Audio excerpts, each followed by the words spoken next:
IAS, IPS, IRS, IFS ಈ ರೀತಿಯಾದಂತಹ ಹುದ್ದೆಗಳಿಗೆ ಯಾರು ಕನಸು ಕಂಡು UPSC union public service commission ಮುಖೇನ ಸಿವಿಲ್ ಸರ್ವಿಸ್ ಎಕ್ಸಾಮ್ 2026ಕ್ಕೆ ಅರ್ಜಿಗಳನ್ನು ಸಲ್ಲಿಸಿದ್ದೀರಿ.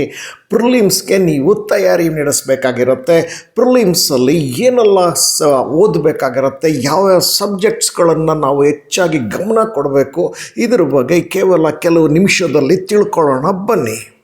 ಮೊದಲನೇದಾಗಿ ನಿಮ್ಮೆಲ್ಲರಿಗೂ ಗೊತ್ತಿರುತ್ತೆ, ಪ್ರಿಲಿಮ್ಸ್ ಎಕ್ಸಾಮು 24 ಮೇ 2026ರಂದು ನಡೆಯುತ್ತೆ.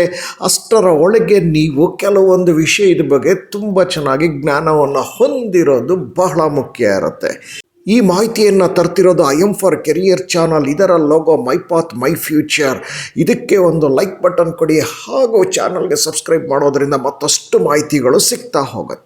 ಇಲ್ಲಿ ತಿಳ್ಕೊಳ್ಬೇಕಾಗಿರೋದು ಬಹಳ ಮುಖ್ಯವಾಗಿ history, polity, economy, geography, environment, science and CSAT ಬಗ್ಗೆ ನೀವು ತುಂಬ ಚೆನ್ನಾಗಿ ತಿಳ್ಕೊಂಡಿರಬೇಕು. ಹಾಗೂ ಕರೆಂಟ್ ಅಫೇರ್ಸ್ ಬಗ್ಗೆ ನಾಲೆಡ್ಜ್ ಇರೋದು ಬಹಳ ಮುಖ್ಯ ಇರುತ್ತೆ. ಮೊದಲನೇದಾಗಿ ಇತಿಹಾಸದಲ್ಲಿ ಅವ್ರು ಕಾನ್ಸಂಟ್ರೇಟ್ ಮಾಡೋದು history of India and Indian national movement ಅಂತ ಹೇಳ್ತಾರೆ. ಅದರ ಅಡಿನಲ್ಲಿ 4 ವಿಚಾರಗಳು ಬರುತ್ತೆ: ancient history, medieval history, modern history ಮತ್ತು ಆರ್ಟ್ಸ್ ಆ್ಯಂಡ್ ಕಲ್ಚರ್ ಅಂತ. ಇದೆಲ್ಲವೂ ನೀವು ಇವುಗಳ ಬಗ್ಗೆ ನೀವು ಹೈಸ್ಕೂಲ್ PUCಗಳನ್ನ ಲೆವೆಲ್ನಲ್ಲೇ ಓದಿರ್ತೀರಿ. ಅದನ್ನೇ ಅವರು ಪ್ರಶ್ನೆಗಳಾಗಿ ಕೇಳ್ತಾರೆ. ಎರಡನೇದು ಜಿಯೋಗ್ರಫಿ ಬಗ್ಗೆ ತಿಳ್ಕೊಂಡಿರಬೇಕು. ಈ ಜಿಯೋಗ್ರಫಿನಲ್ಲಿ ಅವರು ಇಂಡಿಯನ್ ಆ್ಯಂಡ್ ವರ್ಲ್ಡ್ ಜಿಯೋಗ್ರಫಿಗೆ ಸಂಬಂಧಪಟ್ಟಂತೆ physical, social, economic, geographic of India and the world ಬಗ್ಗೆ ತಿಳ್ಕೊಳ್ಳಿ ಅಂತಾರೆ. ಇದರ ಅಡಿನಲ್ಲಿ ನೀವು ಫಿಸಿಕಲ್ ಜಿಯೋಗ್ರಫಿ, ಇಂಡಿಯನ್ ಜಿಯೋಗ್ರಫಿ ಹಾಗೂ ಹ್ಯೂಮನ್ ಜಿಯೋಗ್ರಫಿ ತಿಳ್ಕೊಂಡಿರೋದು ಬಹಳ ಮುಖ್ಯ ಇರುತ್ತೆ. ಮೂರನೇದಾಗಿ ಬಂದರೆ Indian polity and governance, constitution, political system, panchayat Raju, public policy ಬಗ್ಗೆ, ರೈಟ್ಸ್ ಇಶ್ಯೂಸು, ಈ ಥರದ ಬಗ್ಗೆ ತಿಳ್ಕೊಳ್ಳಿ ಅಂತಿದ್ದಾರೆ. ಇದರ ಅಡಿನಲ್ಲಿ ನೀವು historical background, features, amendment, schedule of constitution, fundamental rights, union executives, parliament, judiciary, federalism and state central relations ಬಗ್ಗೆ, ಲೋಕಲ್ ಗೌರ್ಮೆಂಟು ಹಾಗೂ constitutional and non constitutional bodies ಬಗ್ಗೆ, ಗವರ್ನೆನ್ಸ್ ಆ್ಯಂಡ್ ಟ್ರಾನ್ಸ್ಪರೆನ್ಸಿ ಬಗ್ಗೆ, ಇಂಪಾರ್ಟೆಂಟ್ ಆರ್ಟಿಕಲ್ಸ್ ಬಗ್ಗೆ ನೀವು ತಿಳ್ಕೊಂಡಿರೋದು ಮುಖ್ಯ ಆಗಿರುತ್ತೆ. ನಾಲ್ಕನೇದವರು ಎಕಾನಮಿ ಬಗ್ಗೆ ಪ್ರಶ್ನೆಗಳನ್ನು ಕೇಳ್ತಾರೆ. ಅವರು ಎಕಾನಮಿಕ್ ಮತ್ತು ಸೋಷಿಯಲ್ ಡೆವಲಪ್ಮೆಂಟ್ಗೆ ಸಂಬಂಧಪಟ್ಟಂತೆ sustainable development, poverty, inclusion, demographics, social sector initiatives, ಈ ಥರದ ಬಗ್ಗೆ ಕೇಳ್ತೀವಿ ಅಂತಾರೆ. ಸೊ ಇದಕ್ಕೆ ಸಂಬಂಧಪಟ್ಟಂತೆ ನೀವು ಅದರ basic concepts, banking and monetary policy, fiscal policy ಮತ್ತು budget, external sector and internal institutions ಹಾಗೂ ಅಗ್ರಿಕಲ್ಚರ್ ಆ್ಯಂಡ್ ಇನ್ಕ್ಲೂಸಿವ್ ಗ್ರೋತ್ ಬಗ್ಗೆ ತಿಳ್ಕೊಳ್ಳೋದು ಬಹಳ ಮುಖ್ಯ ಇರುತ್ತೆ.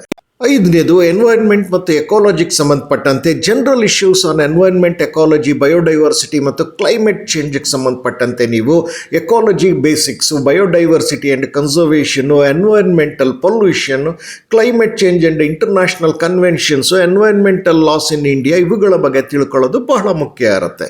ಇನ್ನು ಆರನೇದಾಗಿ science and technology, general science ಬಗ್ಗೆ ನಿಮಗೆ ಅವರು ಕೇಳ್ತಾರೆ ಪ್ರಶ್ನೆಗಳು. ಜನರಲ್ ಸೈನ್ಸ್ ಆ್ಯಂಡ್ ಅಡಿಯಲ್ಲಿ space technology, biotechnology, information technology, defence and nuclear technology, health and emerging ಟೆಕ್ನಾಲಜೀಸ್ಗಳ ಬಗ್ಗೆ ನೀವು ತಿಳ್ಕೊಳ್ಳೋದು ಮುಖ್ಯ ಅನ್ನೋದನ್ನು ಅವರು ತಿಳಿಸ್ತಿದ್ದಾರೆ. ಇಲ್ಲಿಯವರೆಗೂ ನೀವೇನು ನೋಡಿದ್ರೆ 6 ಏರಿಯಾಸು, ಇವುಗಳ ಬಗ್ಗೆ ನಿಮಗೆ ಏನು ಪ್ರಶ್ನೆಗಳನ್ನು ಕೇಳ್ತಾರೆ. ಈ ಪ್ರಶ್ನೆಗಳಿಗೆ ನೀವೇನು ಉತ್ತರ ಕೊಡ್ತೀರಿ, ಉತ್ತರಕ್ಕೆ ಗಳಿಸಿದಂಥ ಅಂಕದ ಆಧಾರದ ಮೇಲೆ ಮೇನ್ಸ್ಗೆ ಹೋಗ್ಬೋದು.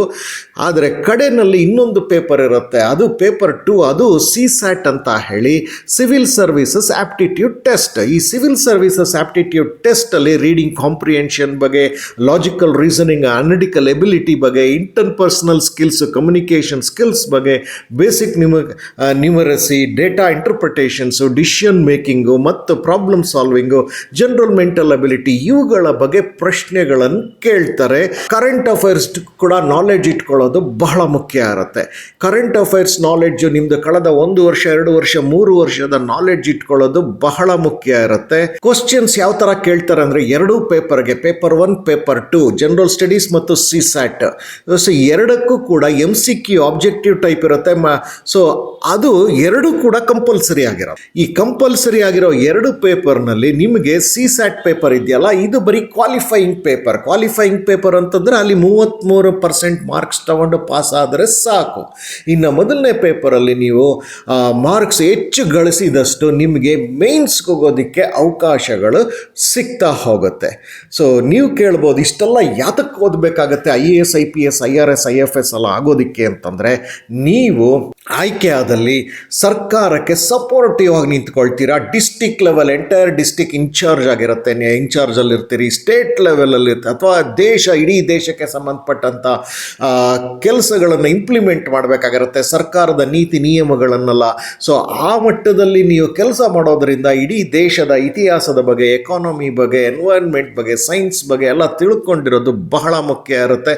ಹಾಗಾಗಿ ಇವುಗಳ ಬಗ್ಗೆ ಪ್ರಶ್ನೆಗಳನ್ನು ಕೇಳ್ತಾರೆ. ಈ ಮಾಹಿತಿಯನ್ನು ನಿಮಗೆ ತಂದದ್ದು IM ಫಾರ್ ಕೆರಿಯರ್ ಚಾನಲಿಂದ. ಮೈ ಪಾತ್ ಮೈ ಫ್ಯೂಚರ್ ಇದರ ಸ್ಲೋಗನ್ನು. ಇದಕ್ಕೆ ನೀವು ಲೈಕ್ ಬಟನ್ ಕೊಡಿ, ಹಾಗೂ ಈ ಚಾನಲ್ಗೆ ಸಬ್ಸ್ಕ್ರೈಬ್ ಮಾಡ್ಕೊಳ್ಳೋದ್ರಿಂದ ಮತ್ತಷ್ಟು ಉದ್ಯೋಗದ ಮಾಹಿತಿಗಳೆಲ್ಲ ಸಿಗ್ತಾ ಹೋಗುತ್ತೆ. Wishing you all best of luck.